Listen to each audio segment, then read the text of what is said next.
The silence in the living room was the first warning. I walked through the front door, carrying my 7-year-old daughter, Sophia, her chest still rattling against mine from 3 nights in the ICU. She was too weak to walk, so I carried her straight to the corner where her high-flow oxygen concentrator always sat. It wasn't there. There was just a rectangular outline of dust on the hardwood floor. Panic spiked in my throat, but then I looked through the bay window into the backyard. My sister Ashley was standing under a massive balloon arch, surrounded by pink and blue smoke canisters. There was a catering van in the driveway, and my parents were popping champagne. They hadn't been robbed. They had made a choice. They sold the machine that kept my daughter alive to fund a gender reveal party. I didn't scream. I didn't cry. I turned around and walked out the back door to confront them. Before I tell you how I turned a pile of trash into a $4.2 million weapon, tell me, what is the one thing in your house that is absolutely off limits? The heat in the garage was suffocating, a stark contrast to the sterile chill of the ICU we had just left. I buckled Sophia into the back seat of my sedan, hooking her up to the portable travel tank. The battery indicator blinked at 40%. That gave me 2 hours. I'm Madison Miller, and I'm 29 years old. For the last 7 years, I have defined myself by what I endure. I am a pharmacist who works double shifts on her feet to pay for inhalers. I am the daughter who pays the mortgage on a house I'm not allowed to decorate. I am the invisible engine that keeps this family running while they treat me like a spare part. But as I turned back toward the garage to grab the backup nebulizer, my mother, Patricia, blocked the doorway. She was wearing a pastel pink dress that cost more than my car payment, holding a clipboard like a weapon. "You're making a scene," she hissed, her voice low so the guests on the lawn wouldn't hear. "Get that junk out of here. Ashley needs this space for the gift table." "Where is the plug-in concentrator?" I asked. My voice sounded strange to my own ears, hollow and distant. Patricia rolled her eyes, checking her watch. "I sold it. Marketplace. A nice lady picked it up this morning." "You have the portable one, Madison. Stop being dramatic. She doesn't need 2 machines. It's greedy. Greedy. And while you're at it," she kicked a cardboard box near her feet, "take this trash to the dumpster." I cracked the old floor safe to make room for the catering supplies. "It's just Grandma Betty's old hoarding papers. Get it out of my sight before the videographer arrives." She turned on her heel and marched back toward the balloon arch, adjusting her hair. I looked at the box. It was filled with yellowed envelopes and dust. I bent down, intending to drag it to the curb, just to get it over with, just to leave. But as I lifted a stack of papers, the sunlight hitting the dusty concrete caught a specific watermark. I froze. I work with controlled substances and insurance documentation every day. I know what official paper feels like. I pulled the top sheet out. It wasn't junk mail. It was a stock certificate. Amazon.com, Incorporated. Dated May, 1999. Underneath it was another, NVIDIA Corporation. Dated October, 1999. And stamped across the top of every single page, in red ink that had faded but not disappeared, were 4 letters. UTMA. Uniform Transfers to Minors Act. Custodian, Betty Miller. Beneficiary, Madison Miller. My hands started to shake, the paper rattling loud in the quiet garage. Patricia thought this was trash. She thought Grandma Betty was just a senile woman who hoarded newspapers. She didn't know that Betty had been a secretary at a tech firm in the 90s who believed in the internet thing. I pulled out my phone. I didn't need to do complex research. I just typed in the QSIP numbers. The results loaded instantly. The splits. The growth. The compounding value over 25 years. I did the math once. Then I did it again. $4.2 million. My mother had been sitting on a fortune legally belonging to me, treating it like garbage, while I scraped change together for asthma medication. My phone buzzed again. A notification from my bank. Transaction complete. Foreclosure buyout successful. I had almost forgotten. This morning, at 6 o'clock, sitting in the hospital chair, I had made a desperate, terrifying move. I knew my parents were 3 months behind on the mortgage. I saw the foreclosure notice they tried to hide in the mail pile last week. I had drained my entire 401k and used every cent of my emergency fund to buy the debt from the bank online. It was a Hail Mary pass to keep a roof over Sophia's head if they kicked us out. I looked at the screen. The deed was recorded. I looked at the certificates in my hand. $4 million. I looked at the house. My house. The shaking stopped. It didn't fade away. It snapped off, like a switch. The fear that had lived in my chest for 7 years evaporated, replaced by a cold, heavy weight. It felt like armor. I carefully folded the certificates and slid them into the inside pocket of my jacket, right next to my heart. Then I walked over to the breaker box on the garage wall. I didn't flip the switches. Not yet. I walked out of the garage and toward the backyard party. Patricia was laughing, handing a glass of champagne to a neighbor. Ashley was posing for a photo, holding her baby bump. They looked so happy. They looked so secure.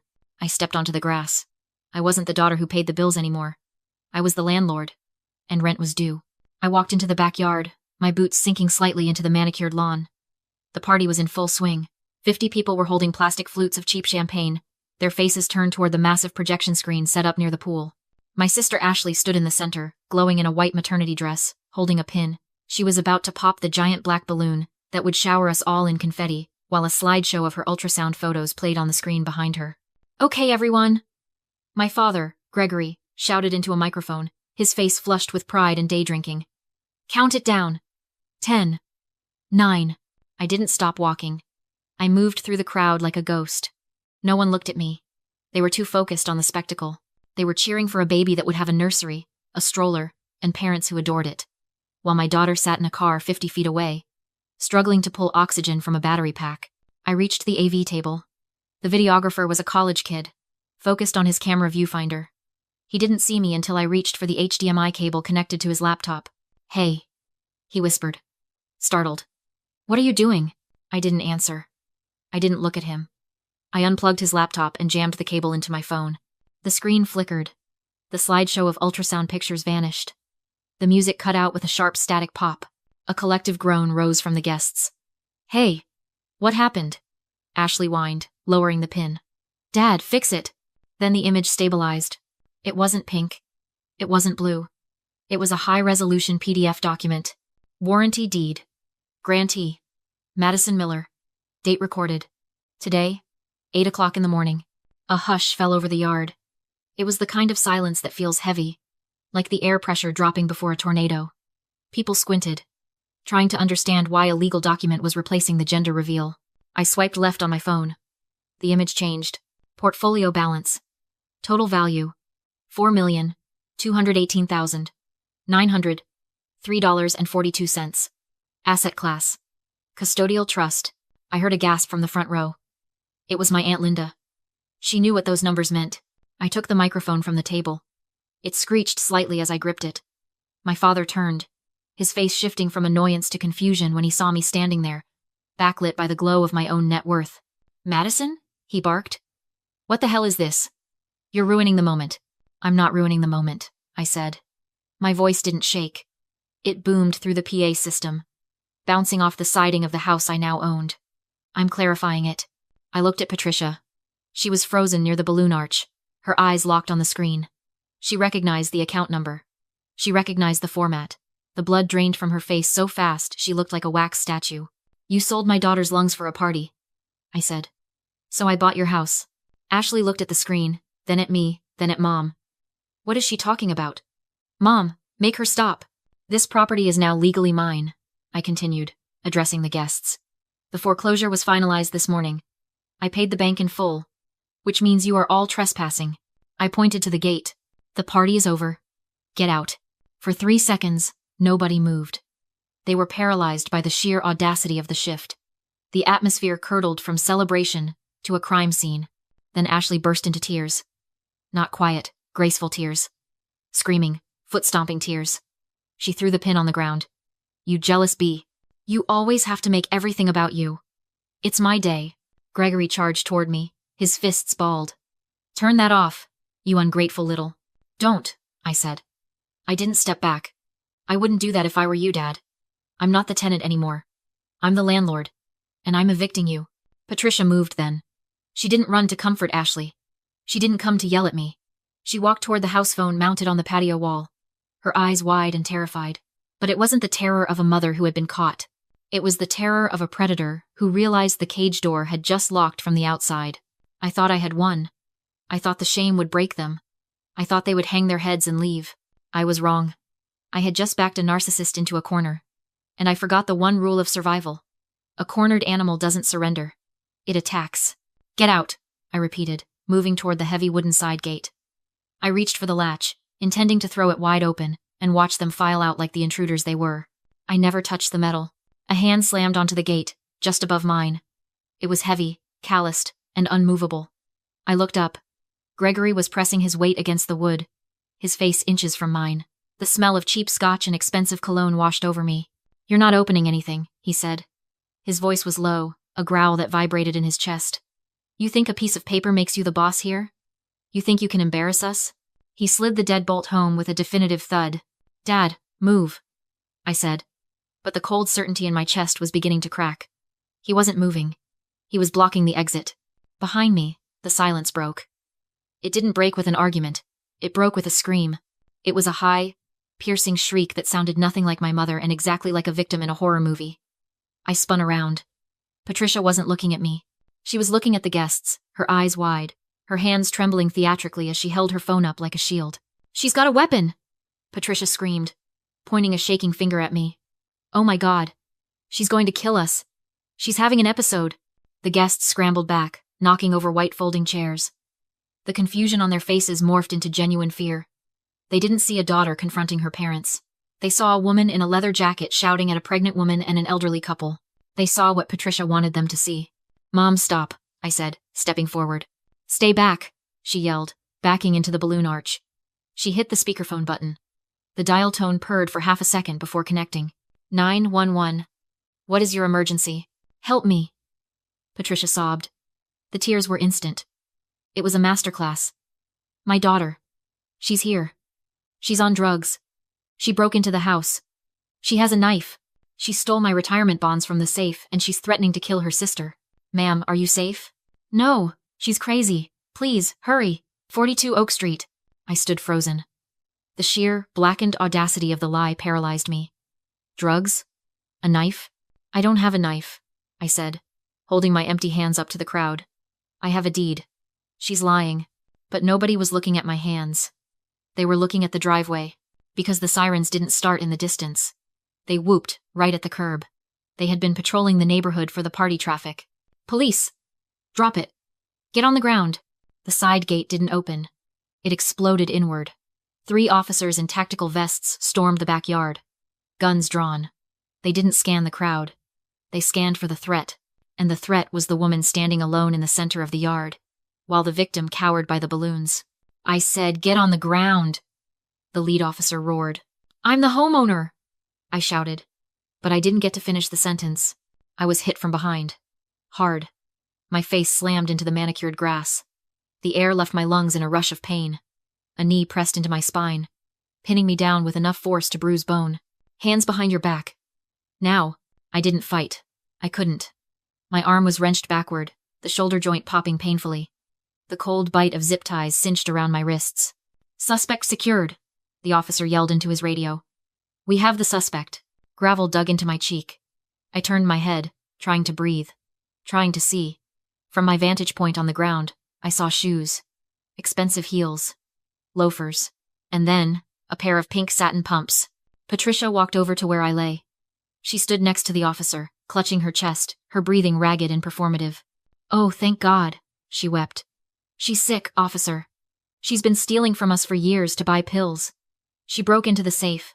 She took everything." The officer looked up at her, his face softening. "You're safe now, ma'am. We've got her." Patricia looked down at me. For a split second, the weeping mask slipped. Her eyes went flat and cold. A tiny, almost imperceptible smirk tugged at the corner of her mouth. "You thought you could beat me?" the look said. "I gave you life. I can take it away." "Get her out of here," Gregory said, stepping up beside her, playing the stoic protector. "Before she hurts anyone else." The officer hauled me to my feet. The guests were staring. Phones out, recording the crazy daughter being dragged away in cuffs.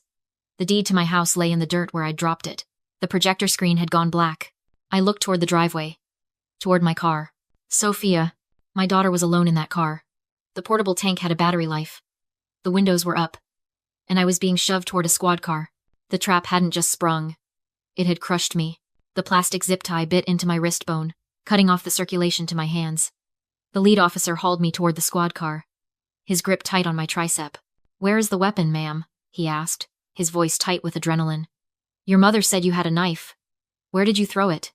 "I don't have a knife," I rasped, spitting gravel from my mouth. "Check my pockets. Check the ground. There is no knife." He didn't listen. He shoved me against the warm metal of the cruiser. "Stay down." I pressed my forehead against the patrol car window, watching the distorted reflection of my parents standing on the porch. Patricia was dabbing her eyes with a napkin, accepting a bottle of water from a concerned neighbor. Gregory was pointing at me, shaking his head like a heartbroken father, dealing with a junkie child. It was a perfect performance. And as I watched them, the last 4 years of my life flashed through my mind, not as memories, but as a ledger. A balance sheet of cruelty.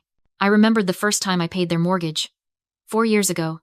Gregory had called me, weeping, saying the bank was going to take the house. I was 25, working double shifts at the pharmacy, eating ramen so I could afford Sophia's inhalers. But I sent the check. $2,800. I sent it every month. I thought I was saving them. I thought I was being a good daughter. I finally understood that I was never a daughter to them. I was an asset, an expense they could eliminate. 2 weeks earlier, a pulmonologist told me Sophia's lungs were too fragile for a standard nebulizer. She needed a hospital-grade concentrator. $3,000. Insurance wouldn't cover it until the new year. I called Patricia in desperation. I told her I couldn't make the mortgage, and that my child needed a machine to breathe. She refused. Calmly. Casually. They had just bought Ashley a Peloton for her nursery. I was told not to be selfish. Standing in front of an $800 balloon arch and a $2,000 catering van, the math became undeniable. Patricia hadn't sold the machine out of desperation or confusion. In her mind, my daughter's survival was an expense that threatened the golden child's happiness. To a narcissist, needs are zero-sum. If my child lived, Ashley lost. So the machine was sold to buy balloons. My daughter's breath became party currency. When the police restrained me, I was calm. I told them I wasn't on drugs, I had proof. My phone had been recording everything to the cloud. Her false accusations, her confession, the stock certificates she claimed I stole federal UTMA property in my name. The officer hesitated. Then Patricia produced a forged medical guardianship order, painting me as unstable and incompetent. The seal looked real. The doubt vanished. I was placed on a psych hold. Then Gregory calmly offered to take custody of Sophia. That's when I heard it. A thin, whistling sound from my car. The portable oxygen concentrator's battery had died. Sophia was suffocating. Something inside me snapped. I stopped begging and screamed a lie designed to trigger Patricia's greed cache hidden in the garage vents. She glanced at the vent without thinking. The officer saw it. Inside the vent was not cash, but receipts. $800 for balloons. And a handwritten bill of sale for Sophia's oxygen concentrator. Sold that morning. The live stream confirmed it. The buyer posted the serial number. Patricia was arrested for child endangerment, false reporting, and grand larceny. Gregory followed. I reached my car just in time. Used the emergency inhaler I always carried. Sophia breathed. That night, a new oxygen concentrator hummed in the corner of my house. The locks were changed. My parents were gone. The stock certificates were worth $4.2 million. I framed the balloon receipt. Some people cost too much to keep. If you've ever had to buy your own freedom, tell me your story.